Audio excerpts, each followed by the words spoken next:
When did you start thinking you could touch what belongs to me? The question came from a man with a scar running down his left cheek, and his gun was pointed directly at my chest. But the strange thing was, I was not thinking about dying. I was thinking about a little boy with dark curls who had just started saying my name. You know what they say about moments that change your life? They tell you it happens in grand gestures, in sweeping declarations, in the kind of scenes you see in movies. They are wrong. My life changed the moment I knelt down beside a child who was swaying to music nobody else could hear. That was 3 months ago. Now I am standing in a warehouse at 2 in the morning, and the most powerful crime boss in the city is deciding whether to let me live or let me go. But let me ask you something. Have you ever made a choice that terrified you, that went against every survival instinct you had, but you made it anyway because something deeper than fear told you it was right? Maybe you have. Maybe you are dealing with something like that right now, wherever you are, whatever time it is where you are watching this. I hope you are somewhere safe. I hope you have people around you who see you, really see you, the way I learned to see people that night. My name is Elena Ruiz. I am 25 years old, and this is the story of how I went from a waitress who could barely pay rent to the woman standing beside the most feared man in the city, holding the hand of a son, facing down enemies who want us all dead. If someone had told me 4 months ago that I would be here, I would have laughed. I was barely surviving. I was nobody. I was invisible. But before I tell you about the warehouse, about the guns, about the choice that Dante Moretti made that night, I need to take you back to the beginning. I need you to understand who I was before everything changed. So, let me start from the beginning. I believed in keeping my head down. I believed that if you worked hard enough, stayed quiet enough, made yourself small enough, life would eventually get easier. I believed that survival meant invisibility. I believed that people like me did not get happy endings, we just got by. I believed in a lot of things that turned out to be completely wrong. 4 months ago, I was working double shifts at Cielo Rosso, the kind of restaurant where the wine costs more than my monthly rent, and the clientele wore watches that could pay off my student loans. It was the most prestigious restaurant in the city, the kind of place where deals were made over filet mignon, and alliances were formed over espresso. Everyone knew who owned it. Everyone knew his name. Dante Moretti. Even saying his name made the other waitstaff nervous. He owned half the city, controlled the other half, and had the kind of reputation that made grown men cross the street when they saw him coming. I had been working at Cielo Rosso for 8 months, and I had seen him exactly 4 times. Each time, the entire staff moved differently. Faster. Quieter. More carefully. He was in his mid-30s, tall, with dark hair that fell back from his face in a way that looked effortless. Sharp jawline. Tanned skin. Tattoos that curled up his neck and across his hands, dark ink that seemed to move when he did. And eyes that looked right through you, like he could see every lie you had ever told, every secret you had ever kept. I had never spoken to him. I made sure of that. I served his table twice, kept my eyes down, did my job, and disappeared. That was survival. That was smart. But I did not know about Luca then. Nobody talked about Dante Moretti's son. When they did, it was in whispers in the kitchen, in the storage room where management could not hear. The kid is strange, they would say. Does not talk. Does not look at anyone. Just sits there. Some of them were crueler. Some of them said things I will not repeat. I had seen Luca once before the night that changed everything. He was sitting at a corner table with a woman who looked like a nanny, and he was lining up sugar packets in a perfect row. Over and over. The same pattern. The nanny was on her phone, ignoring him completely. And when one of the waiters walked by too quickly and knocked the packets over, Luca did not cry. He just froze. Completely still. Like the world had stopped. I had wanted to go over. I had wanted to help him. But I did not. I kept my head down. I stayed invisible. That moment haunted me for weeks. Then came the dinner. It was a Friday night in late September, and Cielo Rosso was hosting one of those high society events that made everyone nervous. Politicians, business owners, People whose faces you saw in the news. The kind of people who smiled at each other over champagne and then destroyed each other behind closed doors. Dante Moretti was there, of course. He sat at the center table with men in expensive suits and women dripping in jewelry. And beside him, quiet and small and out of place, was Luca. The boy was 10 years old. Dark curls like his father. Same tan skin. But where Dante commanded every room he entered, Luca seemed to disappear into himself. He sat perfectly still, hands folded in his lap, eyes fixed on the tablecloth. I was assigned to the ballroom that night, serving drinks and clearing plates and trying to stay out of the way. The evening went smoothly until the music started. It was a live quartet, playing something soft and classical. The kind of music that was meant to be background noise, elegant and forgettable. But Luca heard it differently. I was near the bar when I noticed him. He had slipped away from the table, moving so quietly that even the guards had not noticed. He stood near the edge of the dance floor, completely alone, and he was swaying. Not dancing. Not exactly. Just moving. Rocking slightly, his hands fluttering at his sides, his eyes half closed. Lost in the music. And everyone was staring. Not openly. Not rudely. But I could see it. The sideways glances. The whispers behind hands. The way people shifted uncomfortably, like they did not know what to do with this child who did not fit into their world of polished surfaces and careful conversations. Nobody moved toward him. Nobody smiled. Nobody did anything. I looked toward Dante's table. He had noticed. Of course he had noticed. His entire body was tense, his jaw tight, and there was something in his eyes I had never seen before. Not anger. Not embarrassment. Something worse. Helplessness.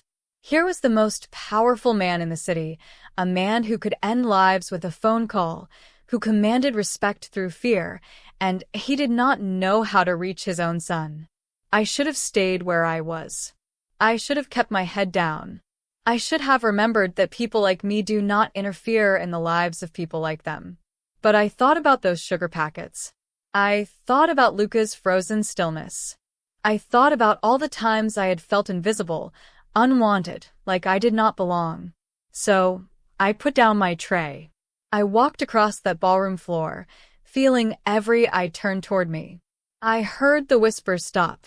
I felt the weight of Dante Moretti's gaze lock onto me like a physical thing. And I knelt down beside Luca. Up close, I could see he was lost in his own world.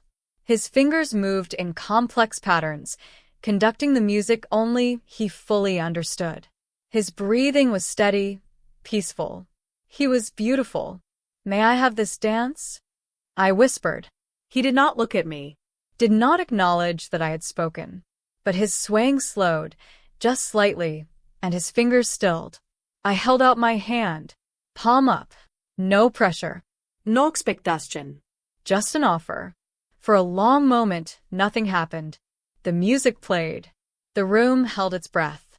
And I stayed perfectly still, kneeling on that polished floor in my server's uniform, offering my hand to a child who had probably never been invited to dance in his life.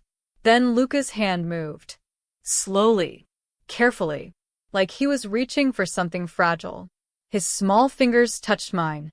I heard someone gasp. I did not look up. I kept my eyes on our hands as Luca's fingers curled around mine, his grip feather light and uncertain. "I love this song," I whispered. "Can you hear the violin? It sounds like stars." Luca did not respond, but his hand tightened just slightly. I stood slowly, keeping our hands connected, and I began to sway. Just small movements, following his rhythm, not forcing my own. He continued his rocking motion, and I moved with him, like we were both listening to the same secret melody underneath the quartet's performance. We danced like that for maybe 30 seconds, maybe a year. Time felt strange and elastic.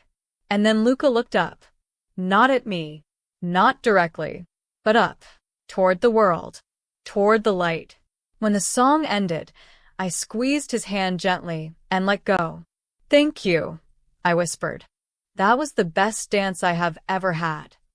Luca's hand fluttered back to his side, and he turned and walked back toward his father's table. Still silent. Still in his own world. But something had shifted. Something small and profound. I stood there, alone on the dance floor, suddenly aware that the entire ballroom was staring at me. And Dante Moretti was standing. He did not move toward me. He did not speak. But our eyes met across that crowded room, and the look on his face made my breath catch. Nobody had ever looked at me like that before. Like I had just performed a miracle. Like I had given him something he did not know he needed. Like he was seeing me, truly seeing me for the first time. I picked up my tray with shaking hands and disappeared into the kitchen. My supervisor found me 10 minutes later. "What were you thinking?" she hissed.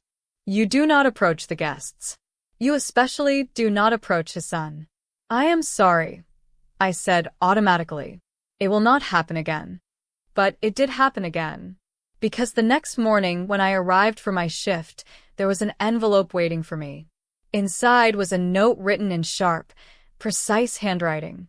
"Come to my office at 3 p.m. Dante Moretti." That was when I realized that staying invisible was no longer an option. That single moment of kindness, that one dance with a child who nobody else would touch, had put me directly in the sights of the most dangerous man in the city. And I had absolutely no idea if that was going to save my life or end it. Now, before we continue, I need you to do something for me. If you are enjoying this story, if you want to know what happened when I walked into Dante Moretti's office, please like this video and subscribe to the channel. Drop a comment and tell me where you are watching from, what you think Elena should do. Should she run? Should she face him? Let me know. Because what happened next changed everything I thought I knew about power, about fear, and about the kind of love that can either destroy you or make you whole. But let me continue with what happened that afternoon. I did not sleep that night. I kept seeing that note, those sharp letters that looked like they had been carved rather than written. I kept imagining walking into his office and never walking out. By the time my alarm went off at 6 a.m., I had convinced myself to run. Pack my things, leave the city, start over somewhere else. It would not be the first time I had run from something. But then I thought about Luca's hand in mine. The way his fingers had curled around my palm, so careful, so tentative. Like he was testing whether the world could be safe. I got dressed. I went to work. The morning shift crawled by. Every time the kitchen door swung open, I jumped.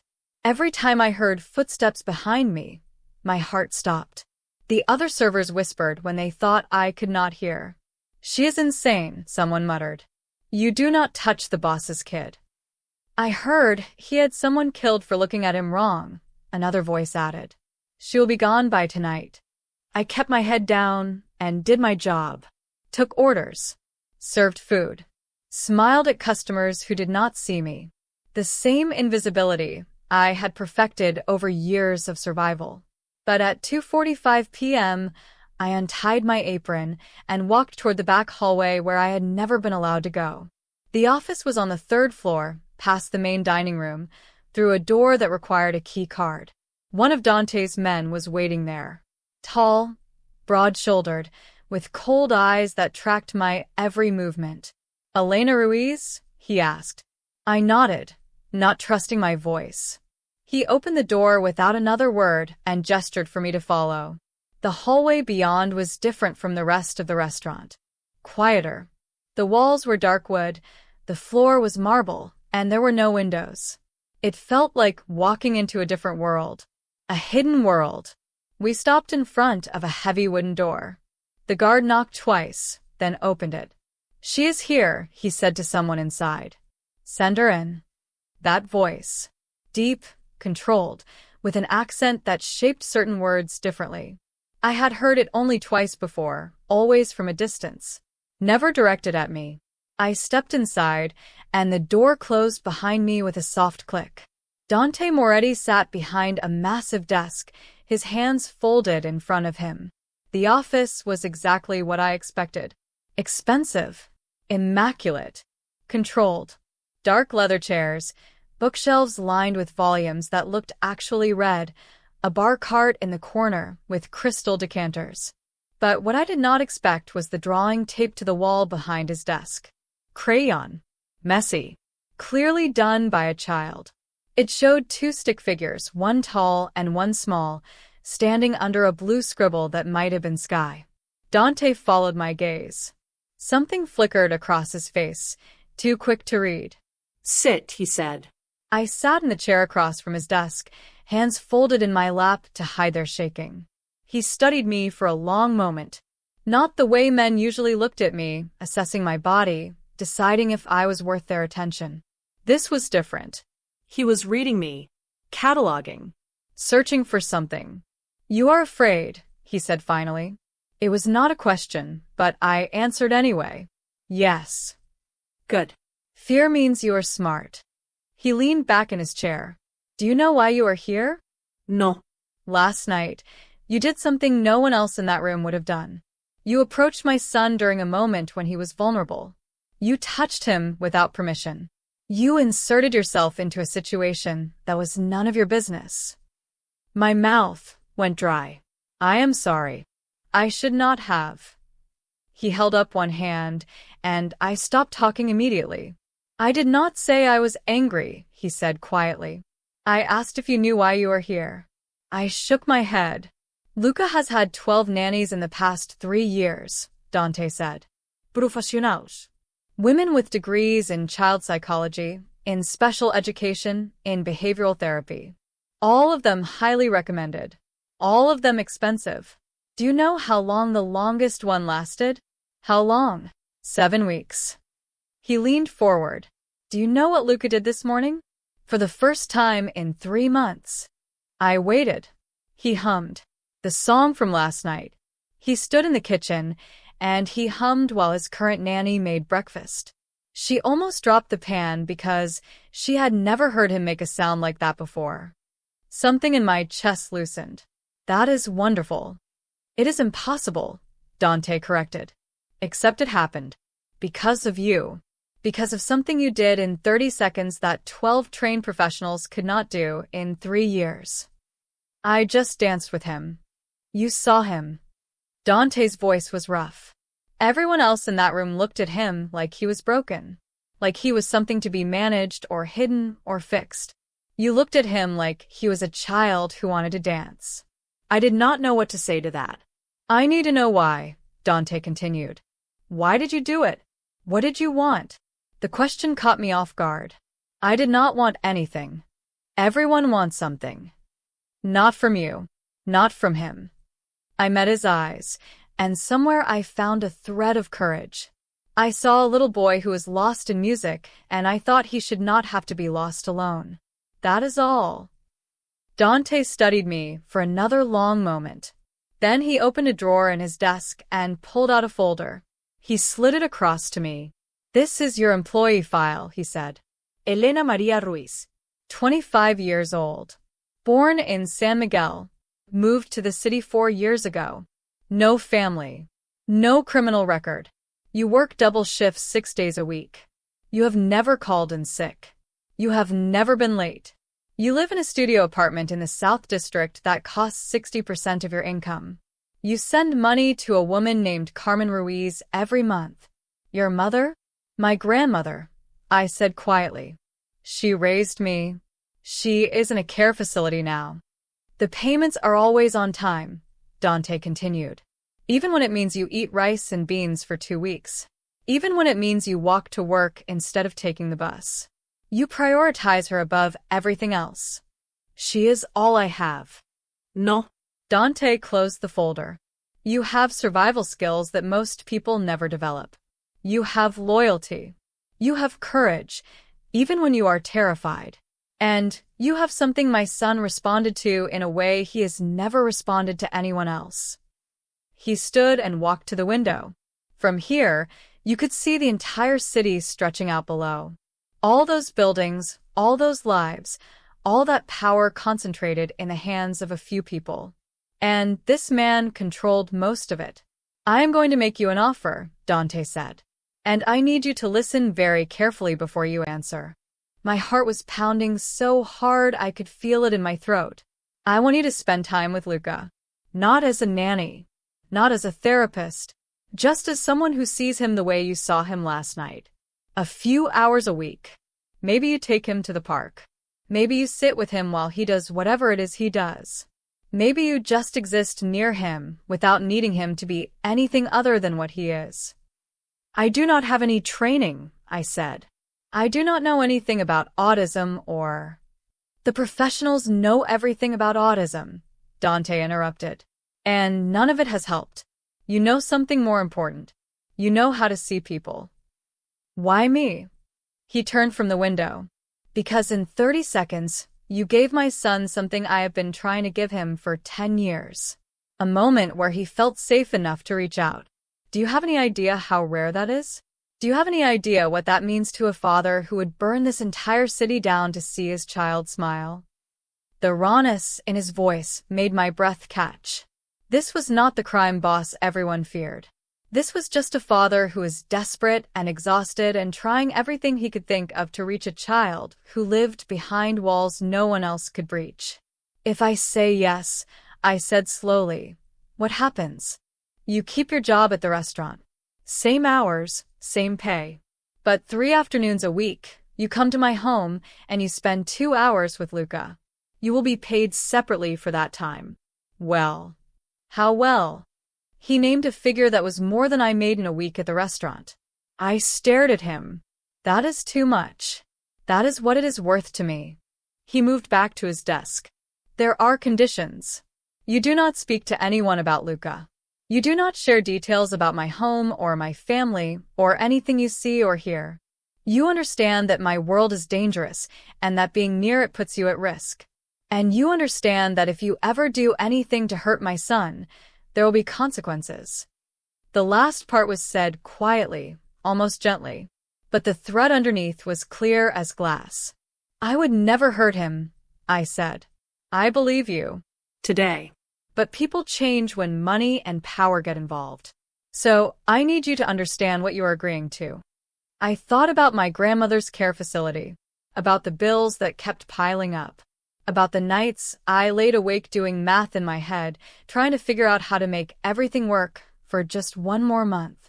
But more than that, I thought about Luca's hand in mine, the trust in that small gesture. When do I start? I asked.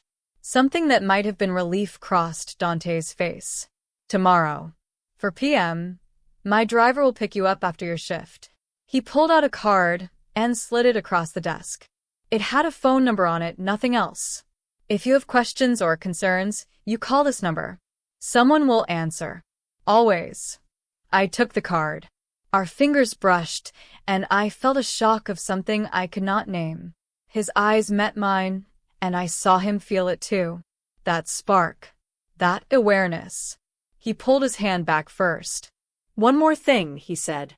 The people I work with, the world I operate in, they will see you as a weakness if they know you matter.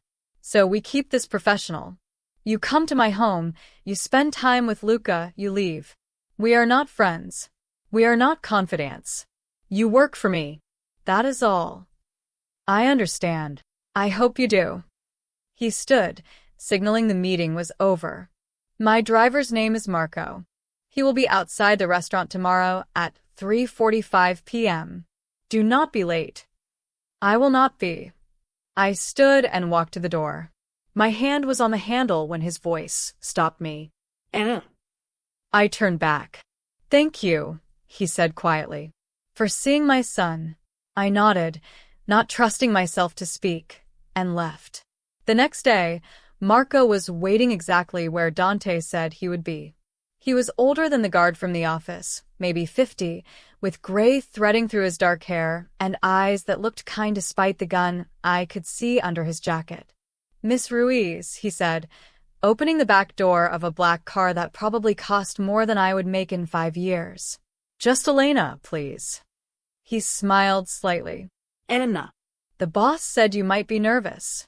I am supposed to tell you that the house is safe and that Luca is excited. Well, as excited as Luca gets. I slid into the car. The seats were leather, soft as butter. There was a bottle of water waiting in the cup holder, and the air smelled like cedar. How long have you worked for him? I asked as Marco pulled into traffic. 22 years. Since before Luca was born. You knew his mother? Marco's hands tightened slightly on the wheel. I did. She was a good woman. Kind. Too good for this world, some said. What happened to her? That is not my story to tell. He met my eyes in the rearview mirror. But I will tell you this. The boss has not been the same since she died. He built walls around himself and around Luca. Walls to keep the world out. To keep them safe. And in 10 years, I have never seen anyone get through those walls until you. I just danced with him.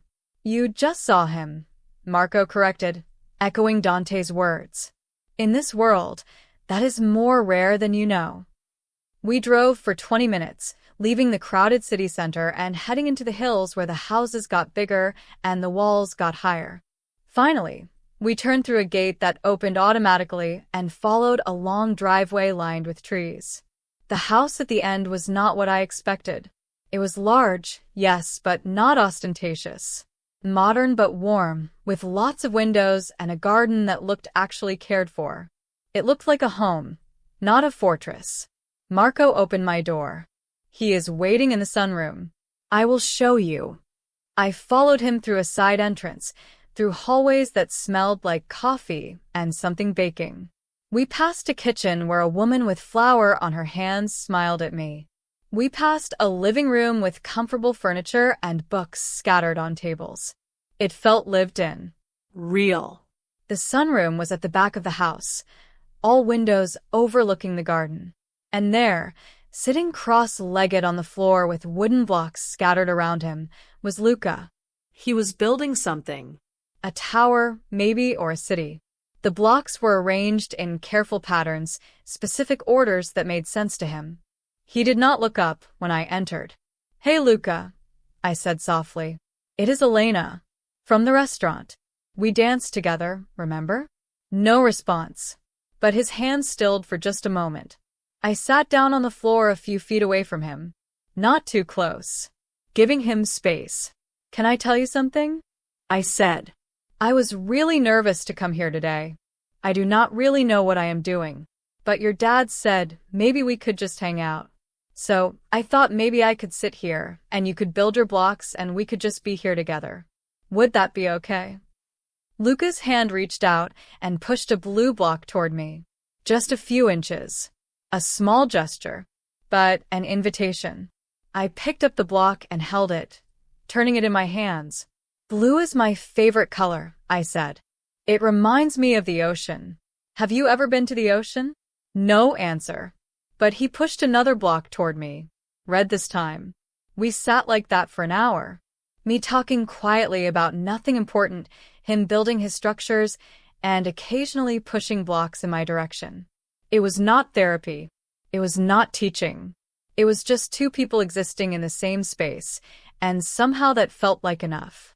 When my 2 hours were up, Marco appeared in the doorway. Time to go, Elena. I stood slowly. Thank you for letting me hang out with you, Luca. Can I come back on Thursday? Luca did not respond. But as I walked to the door, I heard it. Soft. Barely there. Humming. The song from the restaurant. Marcos Mail. He likes you. How can you tell? He shared his blocks. He never shares his blocks.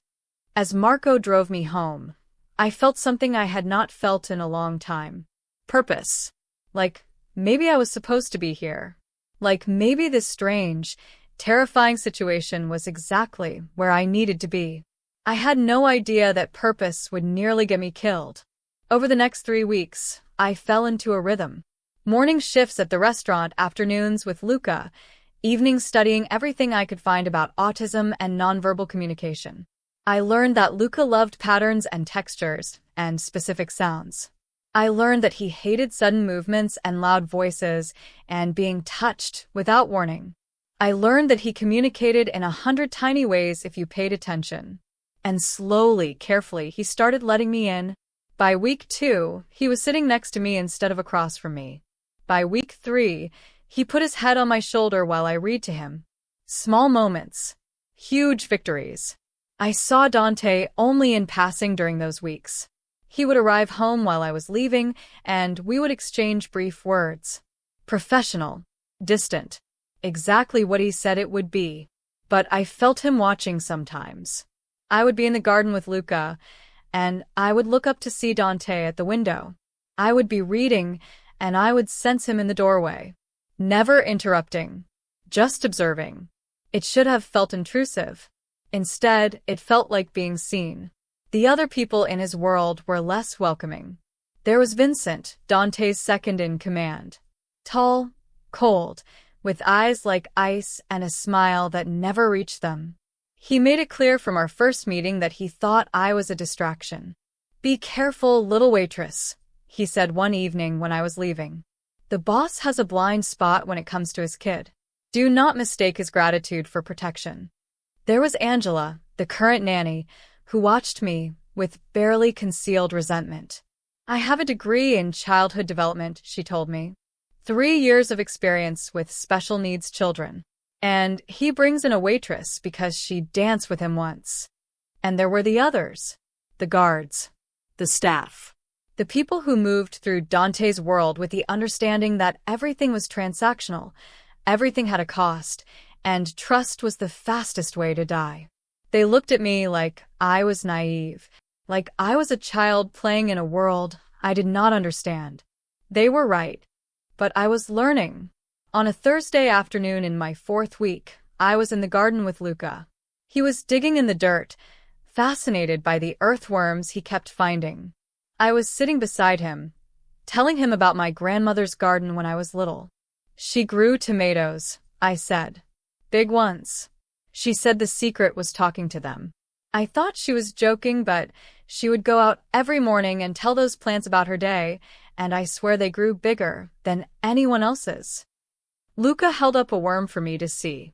"That is a good one," I said. "He looks healthy." Elti, Luca whispered. I froze. My heart stopped. That was a word. A real word. Not humming. Not echoing something he had heard. A response. "Yes," I said, keeping my voice steady even though I wanted to cry. "The worm is healthy." Elti worm, Luca repeated. Then he carefully placed it back in the dirt. I heard a sound behind me. Dante was standing at the garden door. He had heard it too. Our eyes met, and in that moment, all the professional distance evaporated. He looked at me like I had given him the world, like I was the answer to prayers he had stopped believing would be answered. He crossed the garden in 3 strides and knelt beside Luca. "Hey, buddy," he said softly.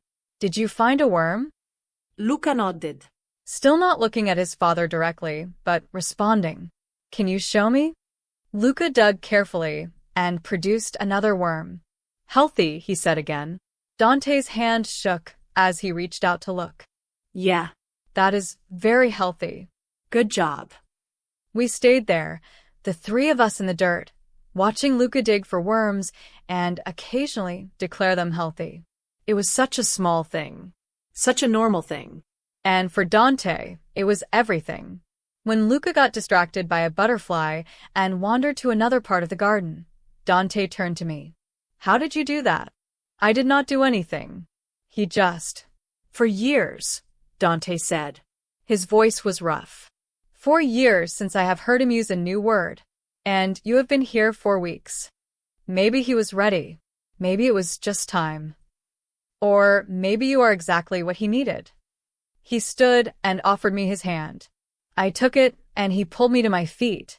We stood there, hands still connected, dirt on our knees, the sun warm on our faces. "Elena," he said quietly, "I need to tell you something." But before he could finish, Marco appeared at the door. "Boss," he said, and his tone made both of us turn. "We have a problem." Dante's entire demeanor changed.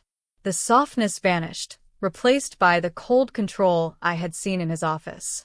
"What kind of problem?" "The kind we discuss inside." Dante looked at me, then at Luca. Stay with him. Do not leave the garden. Marco, get 2 guards out here now. Already done. What is happening? I asked.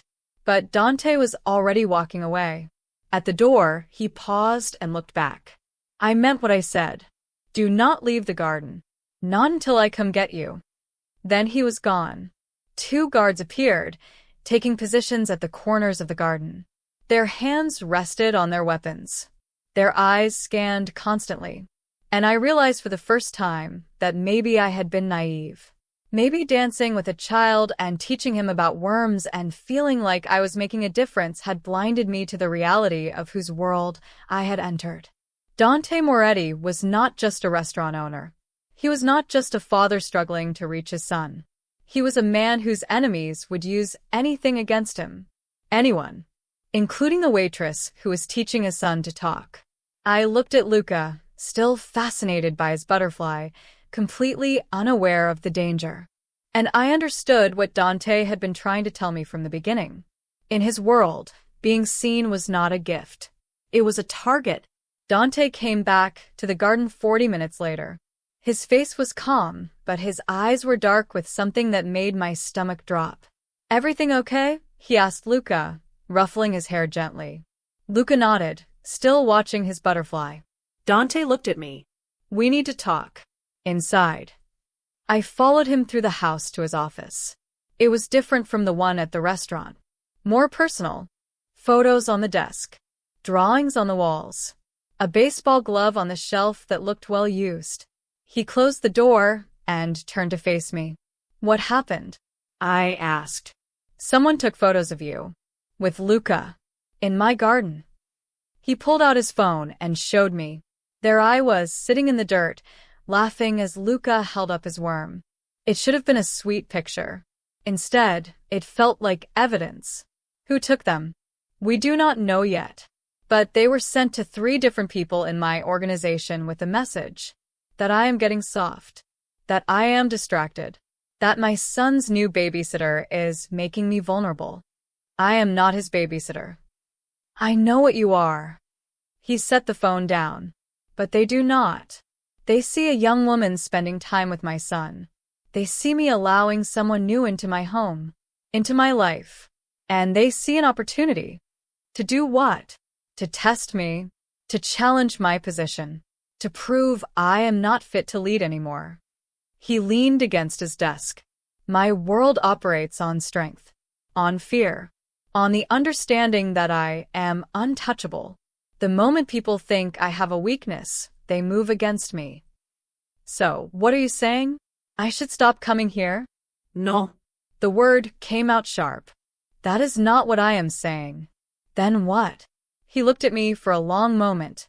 I am saying that you are in danger now, just by being associated with us.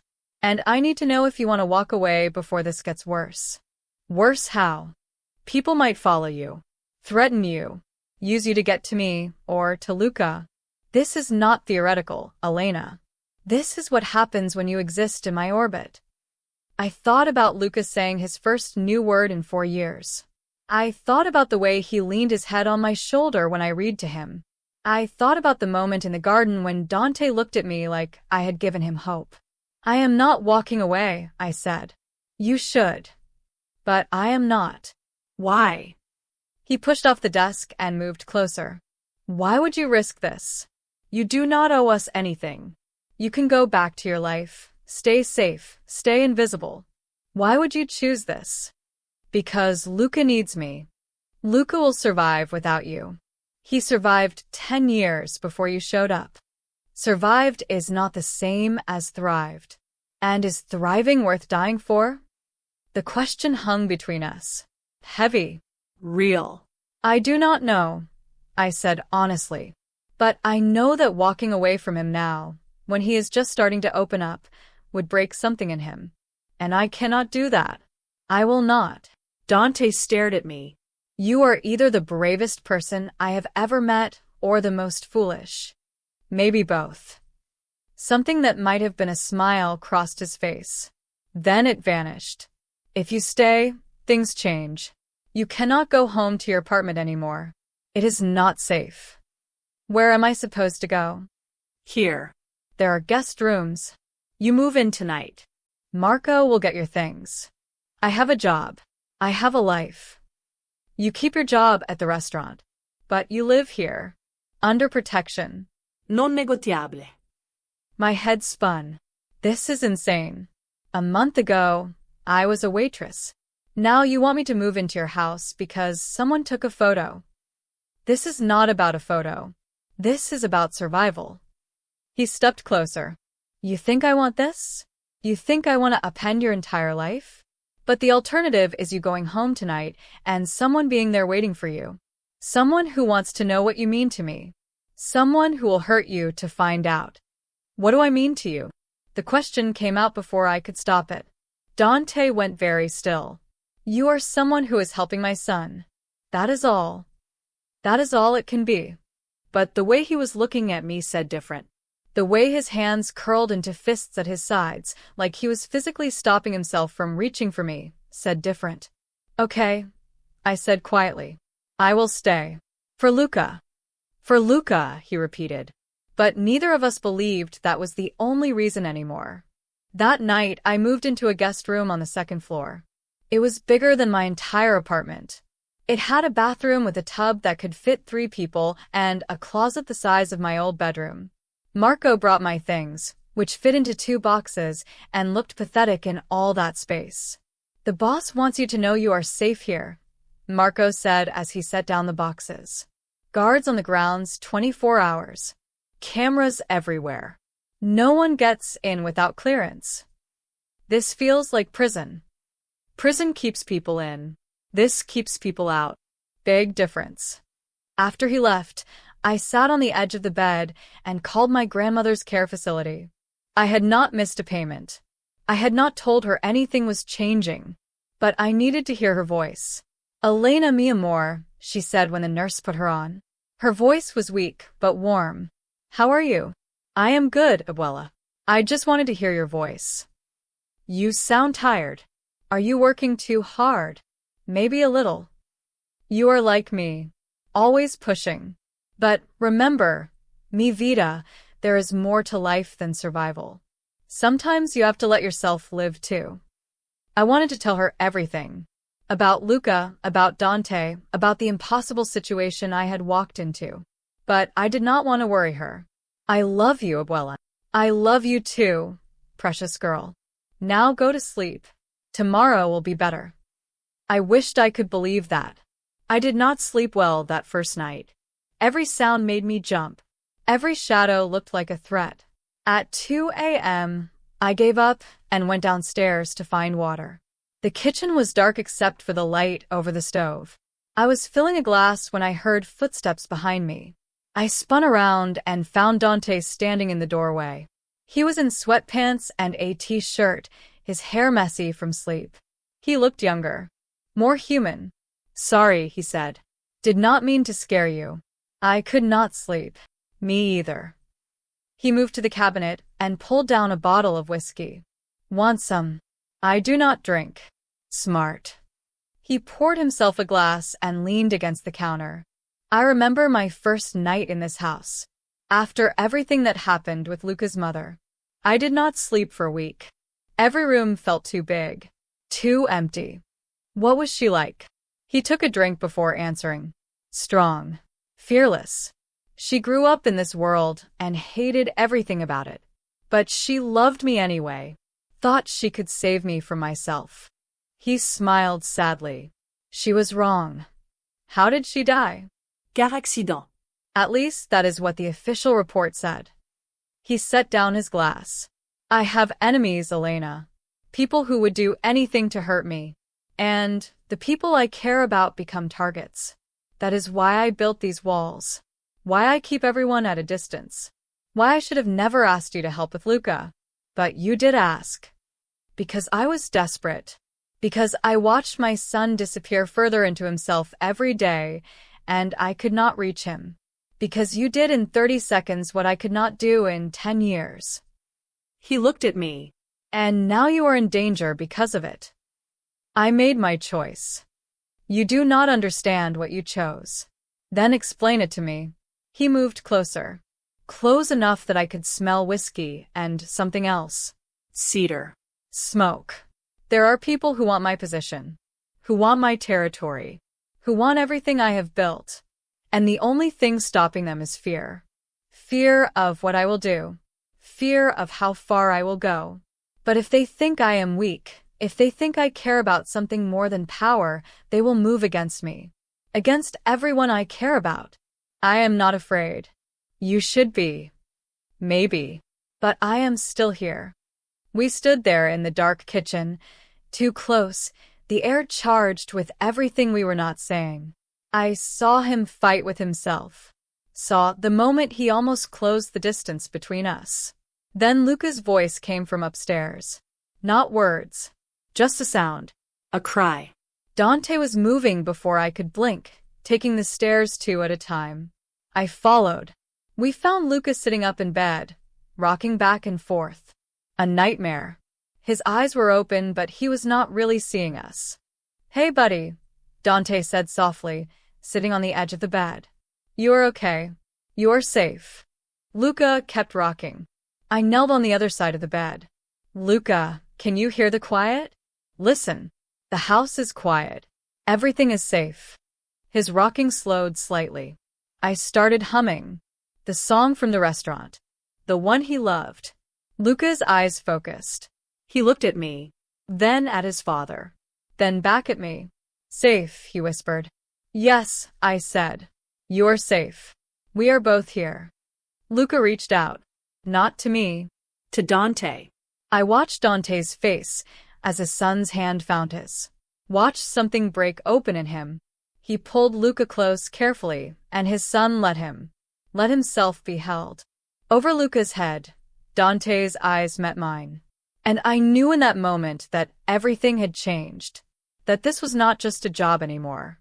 That these two people had become something I could not walk away from even if I wanted to. That I was in too deep to ever find my way back out. The next 2 weeks felt like living in 2 different worlds. During the day, everything was soft edges and small miracles. Luca started using more words. Not many, but enough. He would point at things and name them. Bird. Blue. Ant. My name became his favorite word, and every time he said it, something in my chest tightened. Dante watched these moments from doorways and windows. Never interrupting, but always there. And the way he looked at me was changing. Less guarded. More hungry. Like he was allowing himself to want something he had decided was forbidden. But at night, the other world bled through. I would hear cars pulling up at odd hours. Voices in the office below my room. Dante's footsteps pacing until dawn. Marco's face getting more tense each day. And Vincent showing up more often, his cold eyes tracking my every movement. She does not belong here, I heard Vincent say one night. I was coming downstairs for water, and their voices carried from Dante's office. That is not your call to make, Dante replied. The men are talking. They think you are losing focus. They think the girl is making you soft. The men can think whatever they want. Can they? Because 3 of our suppliers have started testing boundaries. 2 shipments were hit last week. People are wondering if you still have control. I have control. Then prove it. Send the girl away. Show them she means nothing. Silence. Long enough that my heart stopped. Then Dante's voice, cold and final. Get out of my office. You are making a mistake. I said get out. I moved back upstairs before Vincent could leave and find me listening. But I could not shake the conversation. Could not stop thinking about what it meant. The next morning at breakfast, Luca was arranging his cereal by color. Dante sat across from him, reading something on his tablet, his face carved from stone. Morning, I said quietly. Dante looked up. His eyes were shadowed. Did you sleep? Some. You? No. Luca pushed a piece of cereal toward me. Blue. That is right, I said. Your favorite color. Elena favorite, he said. I smiled. Yes. Blue is Elena's favorite too. Dante watched this exchange with an expression I could not read. Then he set down his tablet. I have to go out of town tonight. Business. I will be gone 3 days. Something cold settled in my stomach. Is everything okay? It is fine. Marco will be here. Security will be doubled. You and Luca stay on the property. We always stay on the property. I mean it, Elena. Not even the garden unless Marco is with you. He stood. There are people who want to hurt me, and they will use whatever leverage they can find. Do you understand what I am saying? That we are leverage. Yes. He moved around the table and knelt beside Luca. Hey, buddy. I have to go away for a few days. But Elena will be here. And Marco. And when I come back, maybe we can go to that aquarium you like. Would you want that? Luca nodded, not looking up from his cereal. Dante's hand hovered over his son's hair, like he wanted to touch him but did not know if he was allowed. Finally, he ruffled it gently. Be good. He stood and looked at me. Can I talk to you? Alone. We walked to his office. He closed the door and turned to face me. If anything happens while I am gone, anything at all, you call this number. He handed me a phone. Not my phone. A new one. It only has one contact. Me. You call, and I will come back. I do not care what I am in the middle of. You are scaring me. Good. You should be scared. Vincent is right about one thing. People are testing me. And you being here makes that worse. Then I will leave. No. The word was sharp. He closed his eyes. No. I need you to stay. Luca needs you to stay. But I need you to be careful. Trust Marco. Trust the guards. Do not trust anyone else. Not even you? His eyes opened. Especially not me. Before I could ask what that meant, he was gone. That night, the house felt different. Bigger. Emptier. I put Luca to bed and read him 3 stories instead of 1. He fell asleep holding my hand. I was walking back to my room when I heard voices downstairs. Not loud, but urgent. I should have kept walking. Should have gone to my room and locked the door, like Dante said. But something made me move toward the stairs. Marco was in the entrance hall with 2 guards. And Angela, the nanny I had replaced. I am telling you, she does not belong here, Angela was saying. I worked for Mr. Moretti for 2 years. I know how to care for Luca. This girl has no training, no background checks, nothing. The boss made his decision, Marco said. The boss is thinking with something other than his brain. Angela's voice turned cruel. We all see how he looks at her. She is pretty and young, and she played him perfectly. Got close to the kid, made herself indispensable. Clasicón. That is enough. Is it? Because I hear things. I hear people in the organization are not happy. I hear they think she is a distraction, a liability, and I hear some of them want to do something about it. My blood went cold. Who did you hear that from? Marco's voice was deadly quiet. Angela hesitated. I should not say. You just implied someone is planning to hurt a guest in this house. So you will say, now. Vincent mentioned that some of the men were concerned.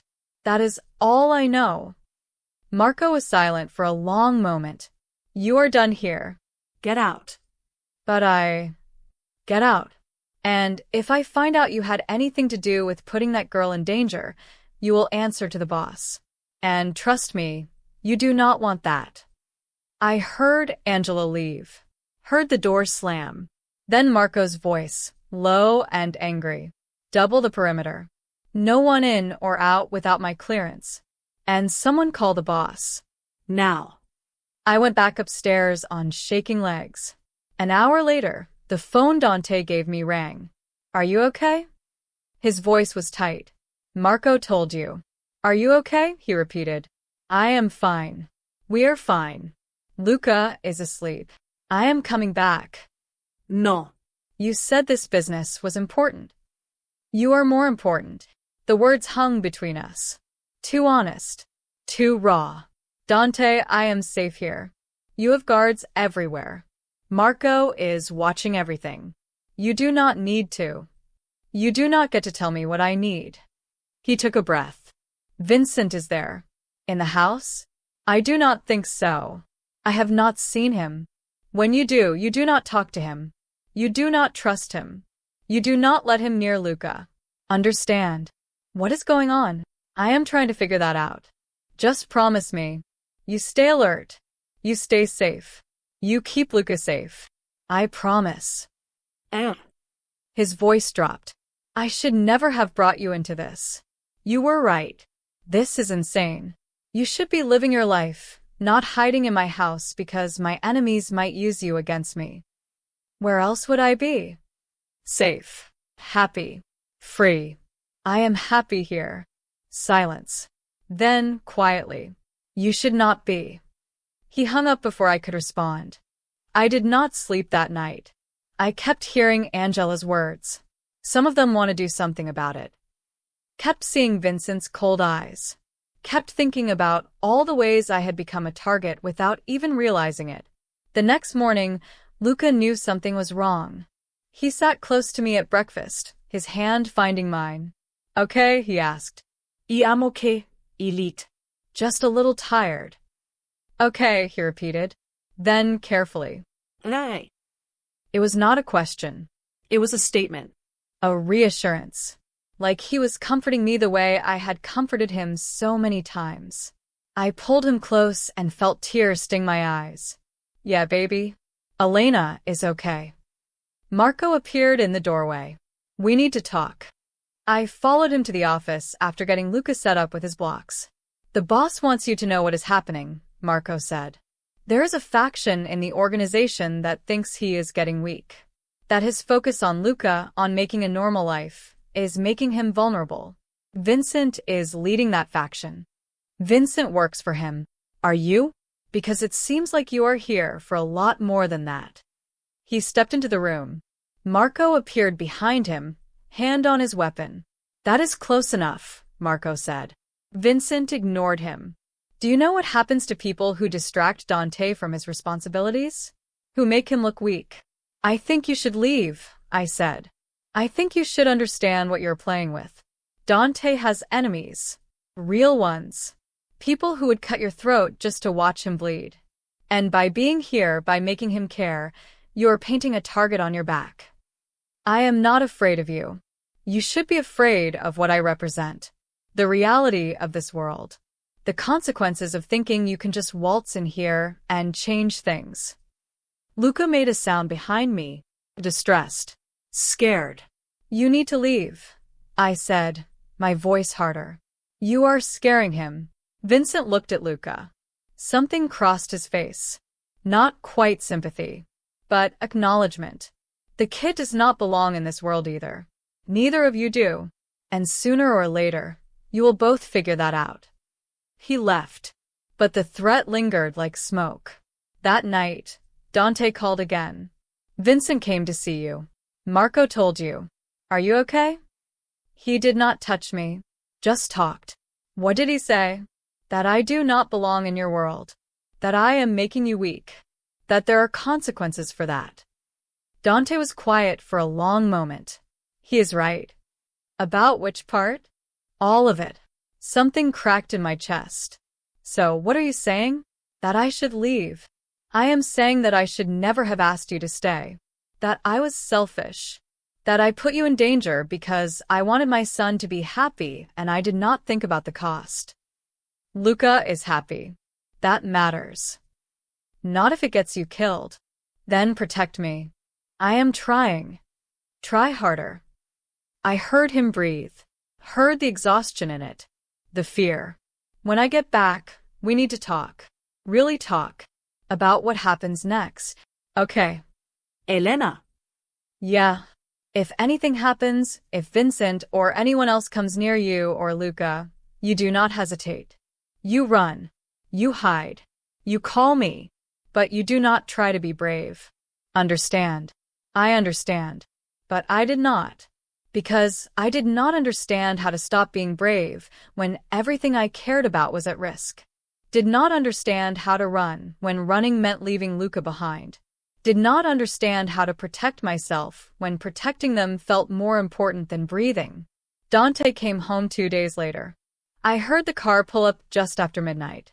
Heard his footsteps on the stairs. Heard him pause outside Luca's room, then outside mine. I opened the door before he could knock. He looked exhausted. Dangerous. Like he had done things he would not talk about and seen things he could not forget. "You're okay," he said.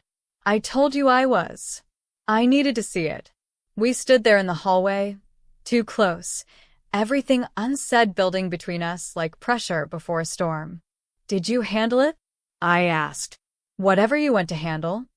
For now." But Vincent is making moves. Gathering support. Questioning my leadership. And using you as evidence that I am compromised. "Are you compromised?" Dante looked at me like I had just asked if the sun was hot. Completely. Then he turned and walked to his room, leaving me standing in the hallway with my heart racing and my world tilting on its axis. Because I understood now what Marco had been trying to tell me. I was not just a target. I was the weapon they would use to destroy him. And the terrifying part was that I did not know if I was strong enough to survive being used that way. Or if any of us would survive what came next. The attack came 3 days later. I was in the garden with Luca. He was showing me a caterpillar he had found, his small fingers gentle as he placed it on a leaf. Marco was 10 feet away, scanning the perimeter, like always. Then the gunshot. Marco went down. Just dropped. Blood blooming across his shoulder. Everything slowed and sped up at the same time. I grabbed Luca and ran toward the house. Someone was shouting. More gunshots. Glass shattering. I made it through the door and slammed it behind us. Luca was silent in my arms, frozen with fear. I could hear him breathing too fast, could feel him starting to shut down. "Stay with me," I whispered. "I need you to stay with me, Luca." The panic room. Dante had shown it to me my first week. Just in case, he had said. Behind the bookshelf in his office. I ran. Down the hallway. Into the office. I could hear shouting behind us. Heavy footsteps. I found the latch, and the bookshelf swung open. I pushed Luca inside and followed, pulling the door closed just as someone burst into the office. The panic room was small. Concrete walls. A phone. Supplies. And a camera feed showing the house. I watched 3 men move through Dante's home. Watched them search rooms. Watched guards try to stop them and fail. Watched Vincent walk in through the front door like he owned the place. My hands shook as I picked up the phone and dialed the only number programmed in. Dante answered on the first ring. Elena. "They are in the house. Vincent and others. They shot Marco. We are in the panic room, but stay there. Do not open that door for anyone but me. I am 10 minutes away." Dante. 10 minutes. I promise. The line went dead. Luca was rocking beside me. I pulled him close and started humming his song, trying to keep him calm when I was falling apart. On the screen, I watched Vincent walk into Dante's office. Watched him look around. Watched him smile. "I know you can hear me, little waitress," he said to the empty room. "The boss is not coming. He is walking into a trap. And when he is dead, we will come for you and the boy. Nothing personal, just business." Luca whimpered against me. "He is lying," I whispered. "Your dad is coming. I promise." But I did not know if I believed it. 8 minutes passed like hours. I watched the screens. Watched Vincent's men take positions throughout the house. Watched them set up what looked like an ambush. Then I heard cars. Multiple cars. The front gate exploded inward. Dante came through it like a storm. He had men with him. More than I had ever seen. And the violence that followed was swift and brutal. I covered Luca's eyes. Kept humming. Kept trying not to watch. But I saw enough. Saw Dante move through his own home like an avenging angel. Saw Vincent try to run. saw Dante catch him. What happened next I will not describe. But Vincent's screams stopped after 2 minutes. Then silence. Footsteps approaching the office. Elena. It is me. Open the door. I recognized his voice, but my hands would not move. Elena. You're safe. I need you to open the door. I managed to reach the latch. The door swung open. Dante stood there covered in blood. Not his blood. He looked like something from a nightmare. But when he saw us, his face cracked. You are okay, he said. Tell me you are okay. We are okay. He knelt down to Luca's level. Hey, buddy. I am sorry you were scared. But it is over now. You're safe. Luca looked at his father. Really looked at him. Then he launched himself into Dante's arms. I watched Dante catch his son. Watched him hold Luca like he was the only thing keeping him tethered to the earth. Watched this dangerous, violent man become just a father who had almost lost everything. Over Luca's head, his eyes met mine. We need to talk, he said quietly. After I get him settled.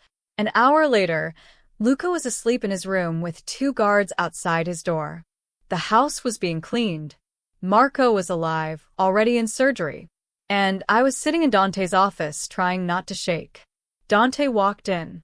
He had showered and changed, but I could still see the violence in his eyes. The barely controlled rage. Vincent is dead, he said. So are the 3 men he brought. The others who are part of his faction have been dealt with. Dealt with. You do not want details. He was right. I did not. This is my fault, he continued. I knew Vincent was a threat. I knew he was making moves. But I did not think he would come here. Would put you and Luca in danger directly. You could not have known. I should have. This is my world. I should have seen it coming. He moved to the window. When Marco called and told me what was happening, when I heard gunshots over the phone, I thought I was going to lose you both. And I realized something. What? He turned to face me. That I cannot do this anymore. Cannot put you in danger. Cannot ask you to live in a world where people shoot at you in the garden. Cannot watch my son learn to be afraid of the very home that should keep him safe. My stomach dropped. What are you saying? I am saying you were right from the beginning. This is insane. You should not be here. You should be safe and happy and living your own life. Not hiding in panic rooms because my enemies want to hurt me. So, you are sending me away. I am giving you a choice. Stay and accept that this will happen again. That there will always be another Vincent. Another threat. Another moment where you are running with my son in your arms and praying you make it to safety. Or leave. I will pay for whatever you need. Set you up somewhere safe. Make sure you and your grandmother are taken care of for life. But you get to be free. I stood up. And Luca? Luca will survive. He did before you came. Will he? Or will he go back to being that silent boy who did not trust anyone? Who lived behind walls because the world was not safe? Better silent than dead. You do not believe that. Dante's control cracked. I do not know what I believe anymore. A month ago, everything was clear. I knew who I was. What I wanted. How to keep my son safe. Then you walked into my life, and nothing makes sense. I look at you, and I want things I have no right to want. I watch you with Luca, and I see the family we could be. And it terrifies me because everyone I have ever loved has been taken from me, used against me, and I cannot watch that happen to you. So you are pushing me away to protect me. Yes. That is not your choice to make. It is exactly my choice. This is my world. My danger. Your what? Your son who I love. Your home where I feel like I finally belong. Your life that has become tangled up with mine, whether you want it to be or not. He stared at me. You should not love him. You have known him 6 weeks. Tell that to my heart. Tell that to the part of me that would have died before letting anyone hurt him today. Tell that to whatever this is between us that you keep trying to deny. There is nothing between us. You are a good liar, but not that good. I moved closer to him, close enough to see the war happening behind his eyes, close enough to feel the heat of him, close enough to be dangerous. I am not your wife, I said quietly. I am not some fragile thing that needs to be protected from reality. I know what your world is. I saw it today. And yes, it terrified me. But you know what terrified me more? The thought of leaving Luca. Of him waking up tomorrow and finding out I am gone. Of him thinking I abandoned him like everyone else has. He would understand eventually. Would he? Or would it break something in him that we just started to fix? Dante's hands curled into fists. I am trying to do the right thing. The right thing is letting me choose. And I choose to stay. Even knowing it could get you killed? Even then. Why? His voice broke. Why would you risk everything for a child who is not yours and a man who can offer you nothing but danger? Because that child says my name like it is his favorite word. Because that man looks at me like I am the answer to a question he stopped asking. Because 6 weeks ago, I was invisible and now I am seen. Really seen. And I am not giving that up. Not for safety. Not for anything. The distance between us disappeared. I do not know who moved first. But suddenly his hands were in my hair, and my hands were on his chest, and we were breathing the same air. This is a mistake, he whispered. Probably. I cannot keep you safe. I do not need you to. If I let myself want you, if I let myself have this, they will use it against me. Against us. Let them try. He kissed me then. Hard and desperate and like he was drowning and I was air. I kissed him back with everything I had.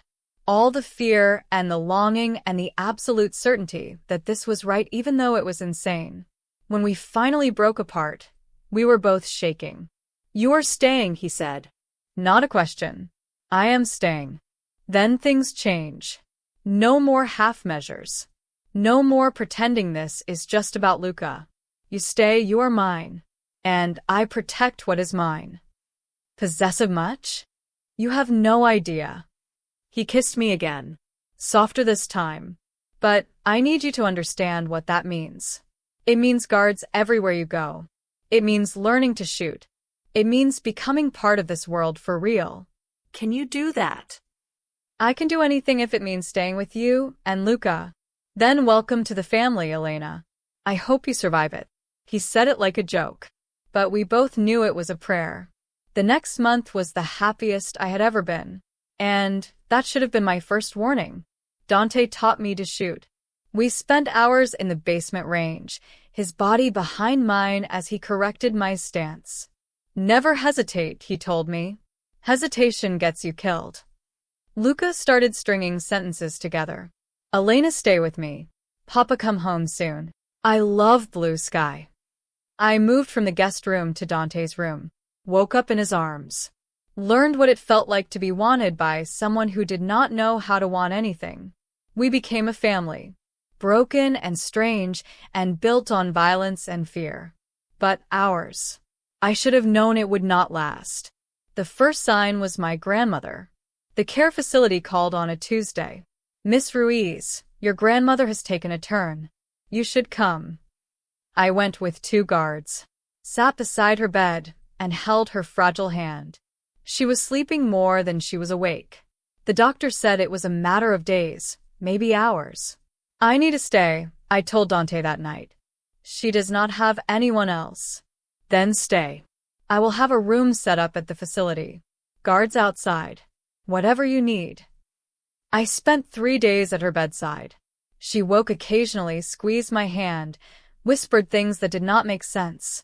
On the 4th day, she opened her eyes and looked right at me. Mi amor, she whispered. You look happy. I am, Abuela. Good. You deserve happy. Her hand tightened on mine. But be careful. Happiness is fragile. Protect it. Those were her last words. She slipped away an hour later with me holding her hand and singing the lullabies she used to sing to me. I called Dante from the hallway. She is gone. I am coming to get you. No. You have that meeting. Stay with Luca. I just needed to hear your voice. Elena. I will be home tonight. I promise. But I would not make it home that night. Because while I was saying goodbye to the only family I had left, someone else was making their move. I was walking to the car when my phone rang. Unknown number. I almost did not answer. But something made me pick up. Elena Ruiz. A woman's voice. Cold. Professional. Yes. You need to come to County General Hospital. Immediately. My blood froze. Why? What happened? There has been an incident involving Luca Moretti. We need family here right away. The phone slipped from my hand. One of the guards caught it. What is it? He asked. Luca. Hospital. Now. We made it there in 12 minutes. I ran through the emergency entrance and found Dante in the waiting room. His face was carved from stone, but his hands were shaking. What happened? I demanded. There was a car accident. Someone ran the car off the road. Marco was driving. He is critical. Luca is in surgery. The world tilted. How bad? Broken arm. Possible internal bleeding. They will not know until... His voice cracked. He was terrified. Screaming for you. And you were not there. The accusation in his voice cut deep. I was with my grandmother. She died today. Something flickered in his eyes. Sympathy. Then it hardened. I am sorry. But my son needed you, and you were not there. That is not fair. Fair. He stood. Nothing about this is fair. He is 8 years old, and he is in surgery because someone tried to kill him. Because I am his father. Because being near me makes him a target. And now you too. Everyone I love ends up bleeding. A doctor appeared. Mr. Moretti? Your son is out of surgery. The procedure went well. He is stable. Dante was moving before the doctor finished talking. I followed. Luca looked so small in that hospital bed. His arm was casted. Tubes and wires everywhere. But he was breathing. He was alive. His eyes opened when we walked in. Papa. I am here, buddy. I am right here. Elena. I am here too, baby.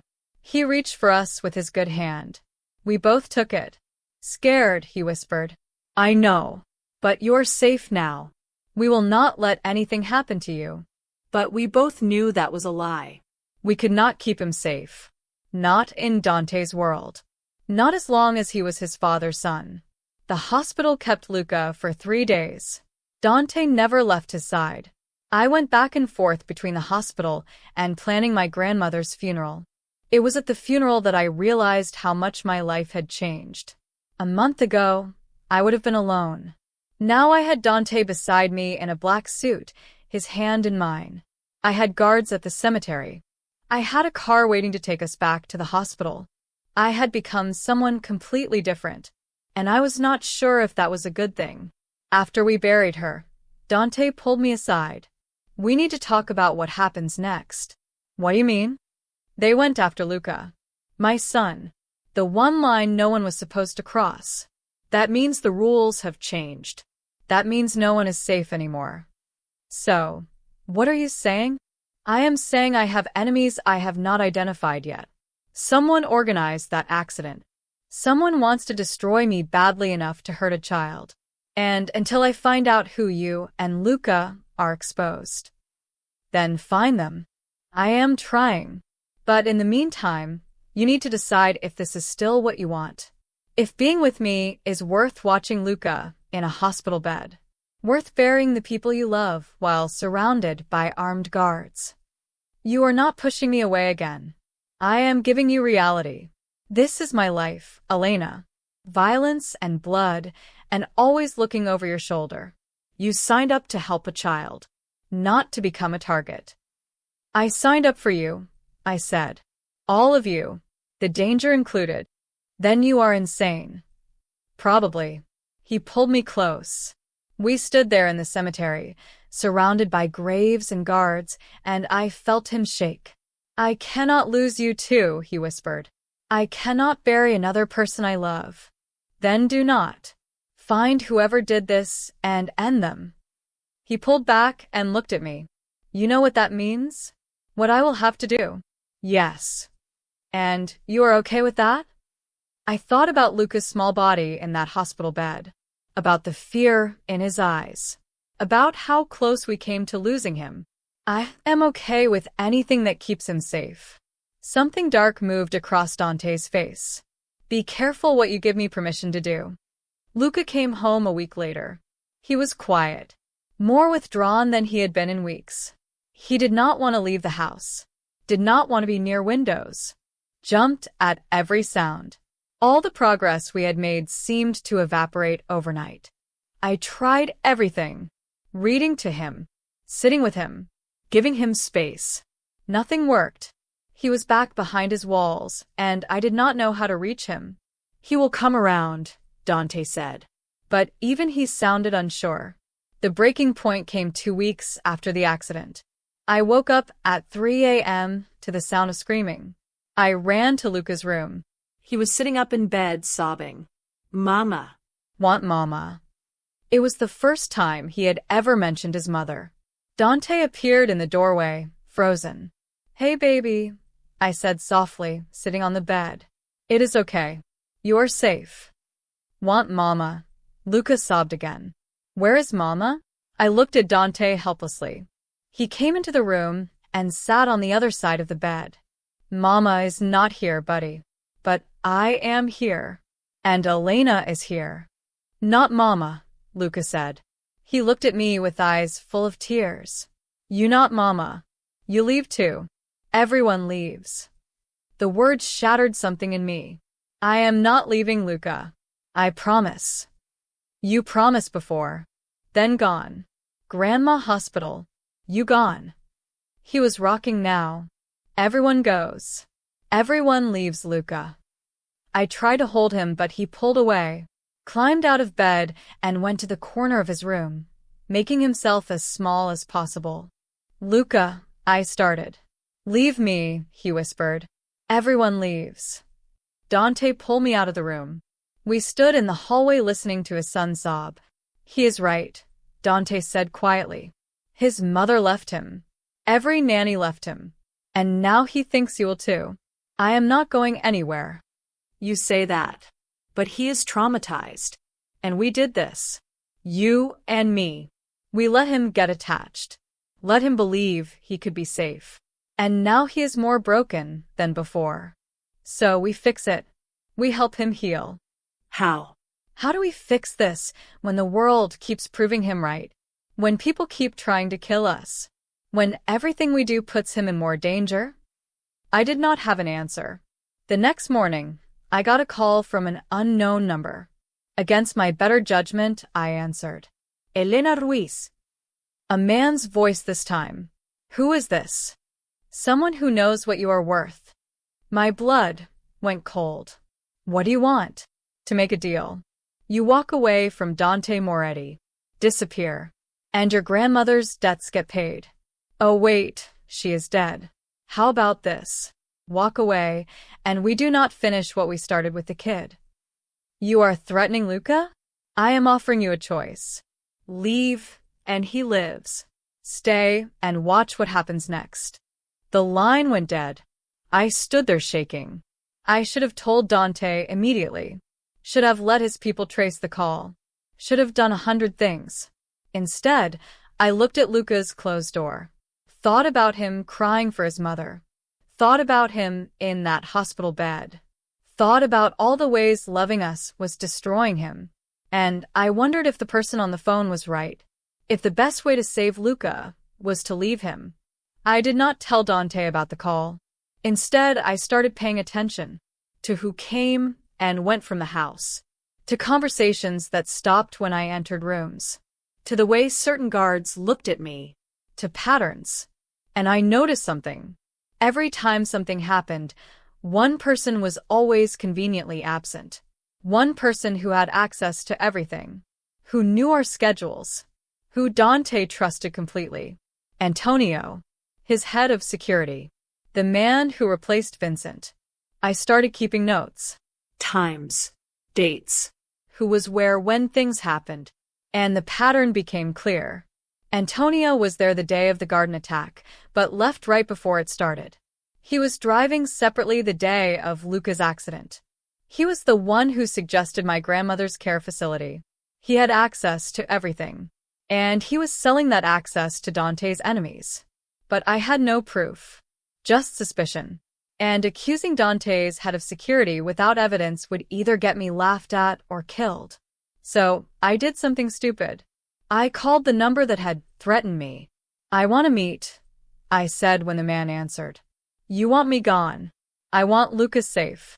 Let's talk terms. Silence. Then, smart girl. Tomorrow. 2 p.m., the old warehouse on 5th Street. Come alone. How do I know you will not just kill me?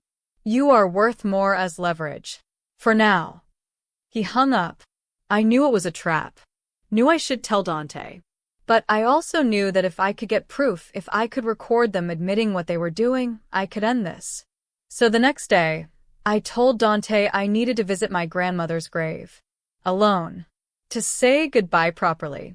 He did not like it, but he understood. Take Marco, he said. I need to do this by myself. Elena. Please. I need this. He finally agreed. 1 hour. Guards would follow at a distance. I went to the cemetery. Let the guards see me at the grave. Then I slipped out the back entrance where I had left a taxi waiting. The warehouse was exactly what I expected. Abandoned. Dark. Probably full of rats and bad decisions. I walked in with my phone recording in my pocket. 3 men were waiting. I recognized one from the house. A guard who worked under Antonio. Where is your boss?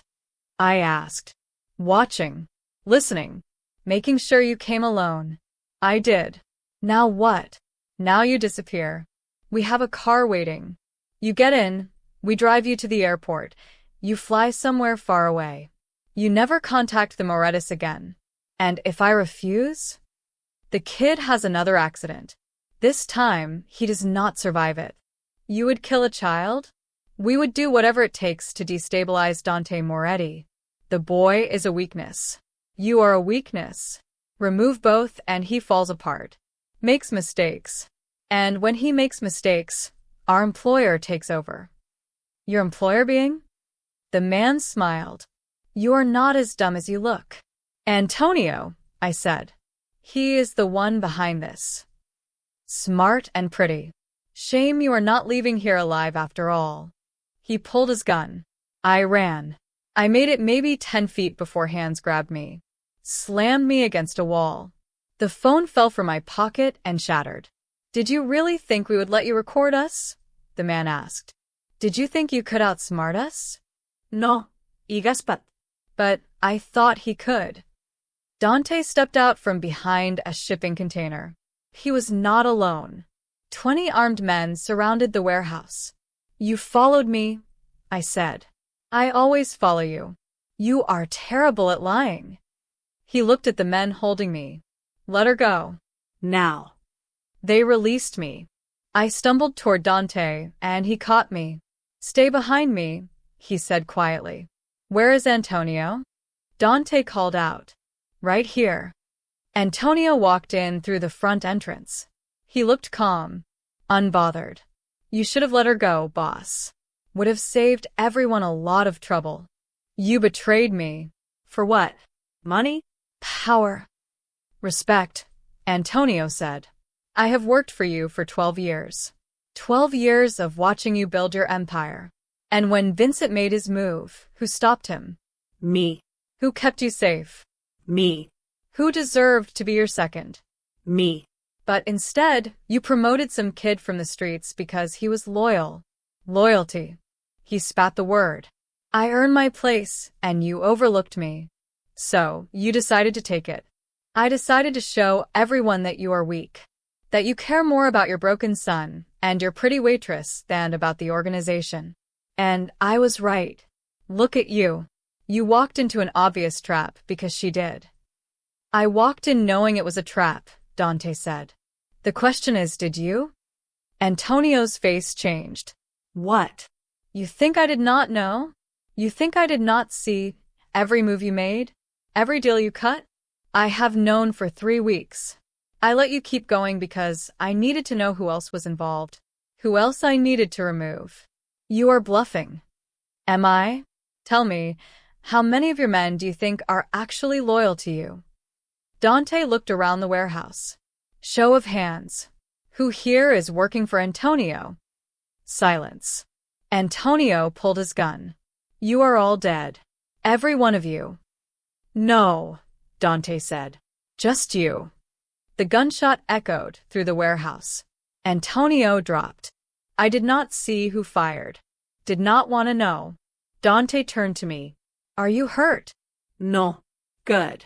He looked at the men who had grabbed me. You have 10 seconds to tell me who else is involved. Then I stopped being generous. They talked.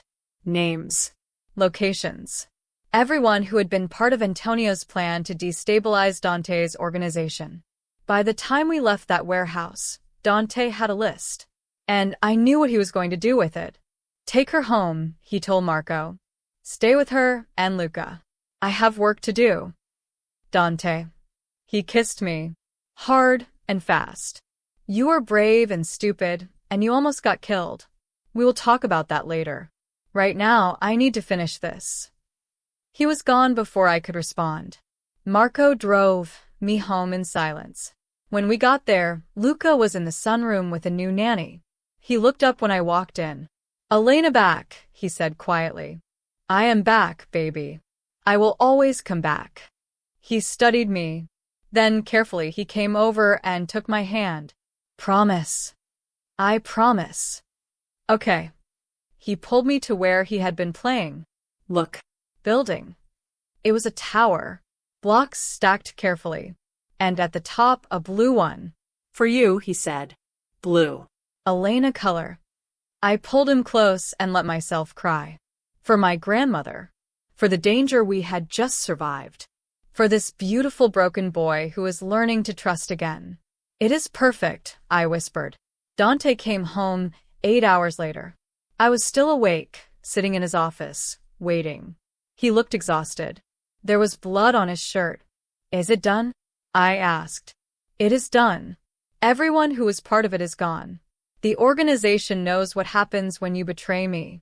And they know that you and Luca are protected. Untouchable. At what cost? Does it matter?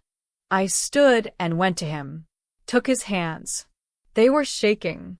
It matters to you. I did what I had to do. What I always do. I protected what is mine. And how do you feel? He looked at me like I had asked something profound. Empty. Angry. Relieved. Terrified that next time I will not see it coming.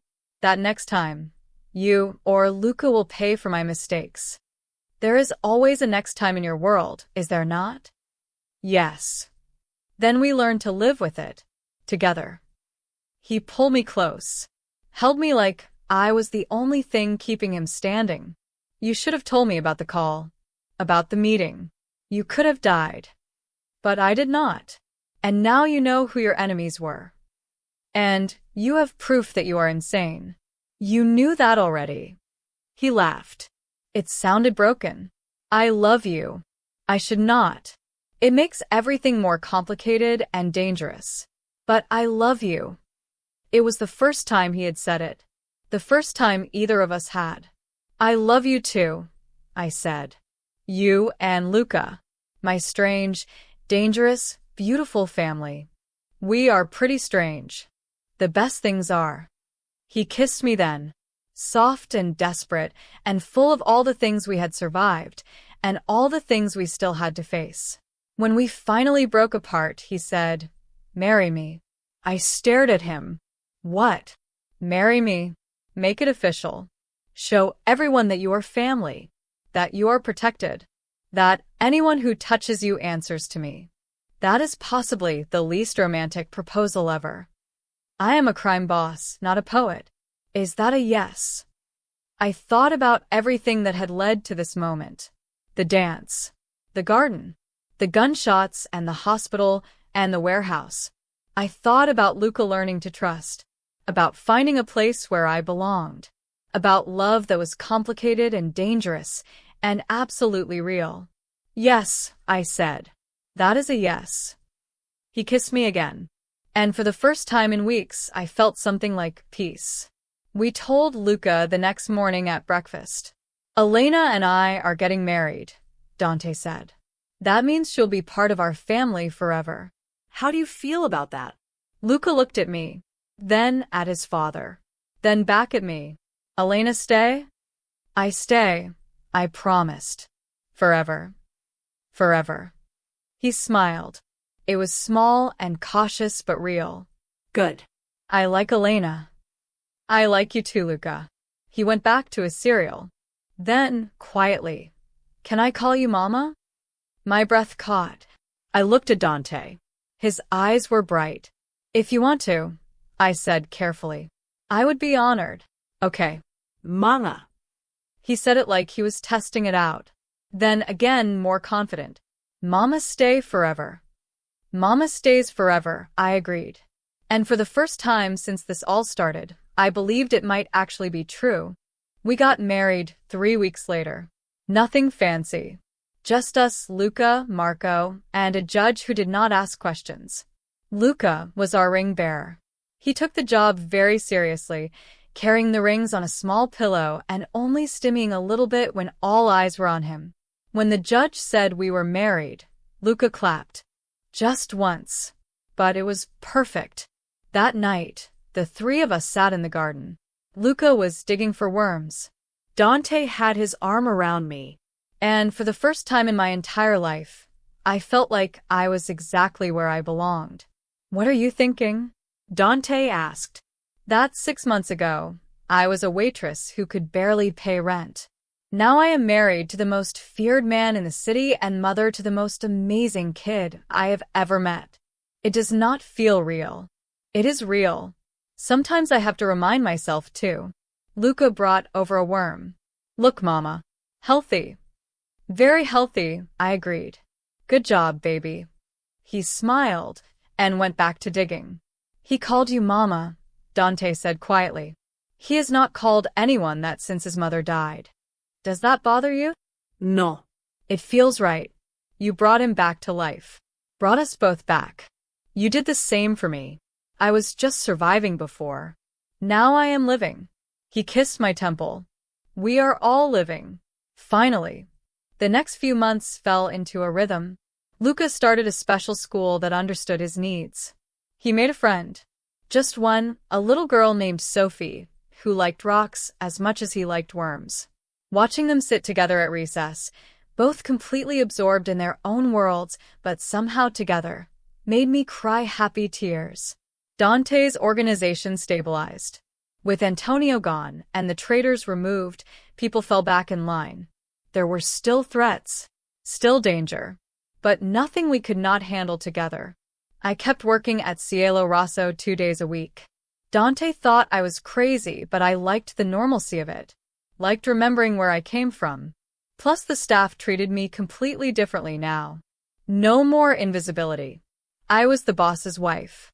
It was strange and sometimes uncomfortable, but also satisfying in ways I had not expected. My grandmother's debts were paid. Her grave had flowers every week. And sometimes I would sit there and tell her about my life, about Luca, about how I found a family in the strangest place. You were right, Abuela, I would say. Happiness is fragile. But it is also stronger than I thought. When you fight for it, when you protect it, it can survive anything. One night, for months after the wedding, I woke up feeling sick. I made it to the bathroom just in time. Dante was there immediately. What is wrong? I do not know. Maybe something I ate. But it kept happening. Every morning for a week. Finally, Dante handed me a pregnancy test. Take it. I cannot be pregnant. We have been careful. Not that careful. I took the test. We waited in the bathroom like 2 nervous kids. When the timer went off, I could not look. Dante picked it up. His face went completely still. What does it say? I asked. He turned it toward me. 2 lines. I am pregnant, I whispered. You are pregnant, he repeated. Then a smile broke across his face. We are having a baby. Are you happy? Happy? Elena, I never thought I would get this. A real family. A wife who loves me. Luca Elling. And now another child? I am terrified and thrilled and completely overwhelmed. That makes 2 of us. We told Luca the next day.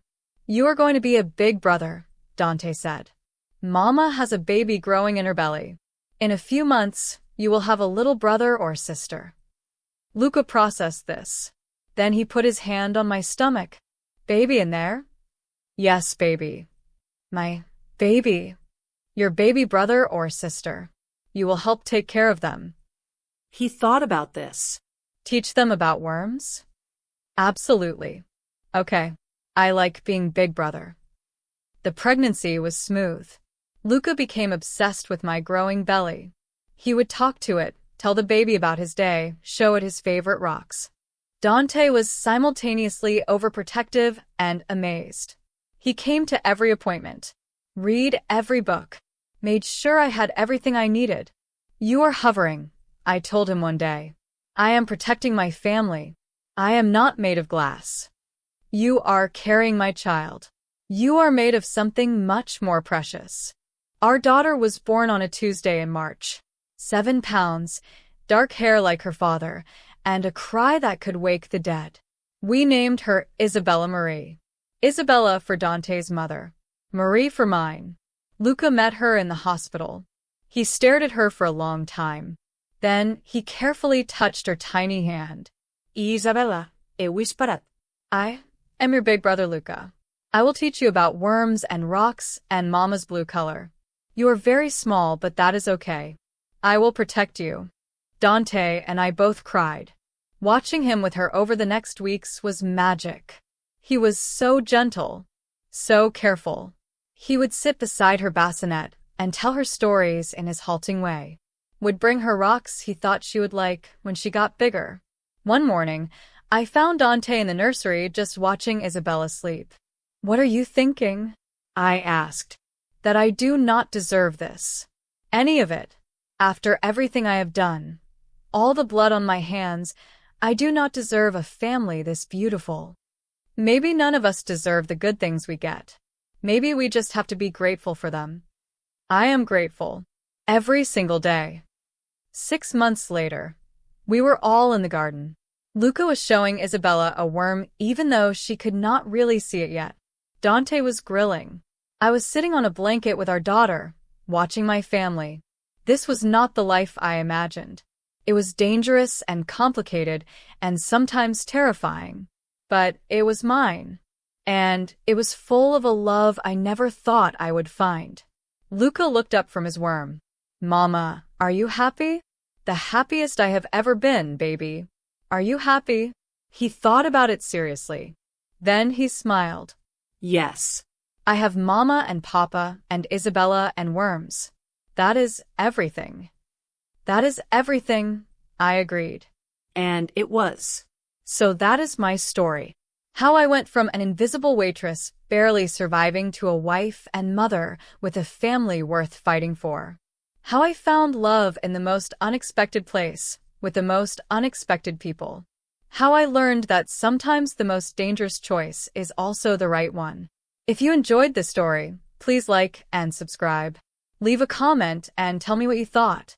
Tell me about the unexpected places you have found love. Tell me about the families you have chosen. Because sometimes the family we make is stronger than the family we are born into. Sometimes all it takes is one dance with a lonely child to change everything. Sometimes the bravest thing you can do is stay when everyone else tells you to run. And sometimes love is worth every risk. Thank you for listening to my story. Until next time, remember that you are stronger than you think and braver than you know. And somewhere out there, your family is waiting for you to find them. This is Elena Moretti, reminding you that happily ever after is not perfect. But with the right people, it is everything.